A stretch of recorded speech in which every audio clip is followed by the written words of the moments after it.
నిజామాబాద్ జిల్లా ఎడపల్లి మండలం జాన్కంపేట గ్రామంలో దొంగలు వరుస దొంగతనాలకు పాల్పడుతున్నారు. సోమవారం అర్ధరాత్రి 2 గంటల సమయంలో ముగ్గురు గుర్తు తెలియని దొంగలు గ్రామ శివార్లోని ఓ కిరాణా షాప్ షట్టర్ను తదితర పనిముట్లు ఉపయోగించి ధ్వంసం చేసి లోపలికి ప్రవేశించారు.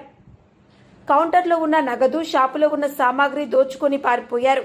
ఈ విషయం తెలుసుకున్న పోలీసులు సంఘటనా స్థలానికి చేరుకుని స్థలాన్ని పరిశీలించి కేసు నమోదు చేశారు. దొంగతనానికి గురైన మొత్తాన్ని అంచనా వేయవలసి ఉంది. ఇటీవల జాన్కంపేటతో పాటు మండలంలోని తదితర గ్రామాల్లో వరుస దొంగతనాలు జరుగుతుండటంతో ప్రజలు భయాందోళనకు చెందుతున్నారు. సందర్భంగా దుకాణ యజమాని ఉప్పు సురేష్ మాట్లాడుతూ గ్రామంలోని పోలీసులను గస్తీ పెంచి నిఘా బలగాలను మోహరించి నిఘా వ్యవస్థను ఏర్పాటు చేసి త్వరలో దొంగలను అదుపులోకి తీసుకోవాలని డిమాండ్ చేశారు. సోమవారం రాత్రి 2 గంటల తర్వాత అంటే మంగళవారం ఆదివారం సోమవారం మబ్బున 2:20 నిమిషాలకు దుండగులు గుర్తు తెలియని వ్యక్తులు ముగ్గురు మూతికి బట్టలు కట్టుకొని వచ్చి షట్టరు చిన్న రాళ్లతోటి ధ్వంసం చేసి లోపల కిరాణా సామాన్ ప్లస్ సిగరెట్ డబ్బాలు నిన్న మా బాబు తెచ్చిన ఒక సుమారు 15,000 మాలు, కౌంటర్ల డబ్బులు, లోపల ఇస్తార్ల కంపెనీ కాబట్టి ఇది కూల్ డ్రింక్ అండ్ ఇస్తార్ల కంపెనీ నితిన్ లోపల పోయి డైరీ కూడా తీసుకెళ్ళారు. సిక్ బాక్స్ డైరీ అంటారు, ఆ డైరీ కూడా తీసుకెళ్ళారు. ఇది Jankampet village Edapalli mandal main road మీద ఉన్న షాప్ కాబట్టి ఇలా జరిగింది.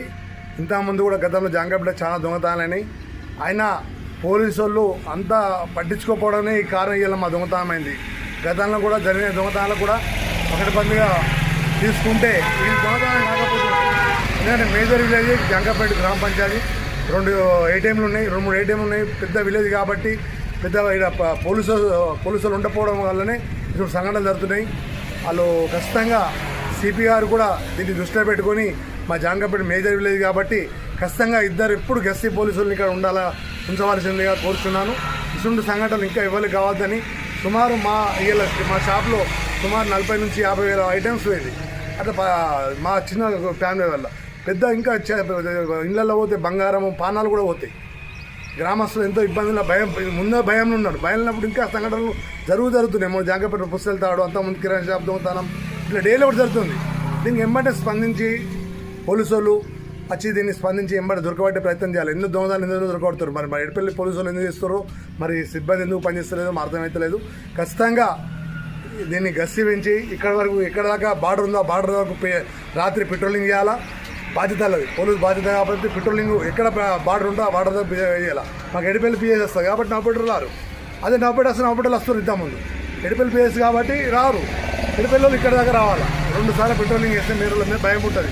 వాళ్ళు దొంగతనాలు చేసిన వీడియో రికార్డింగ్లో ఆ కెమెరాలు నింపే ముందు బస్ వస్తే లారీ వస్తే చుట్టూ లేచి రోడ్ మెయిన్ రోడ్ పోతారు.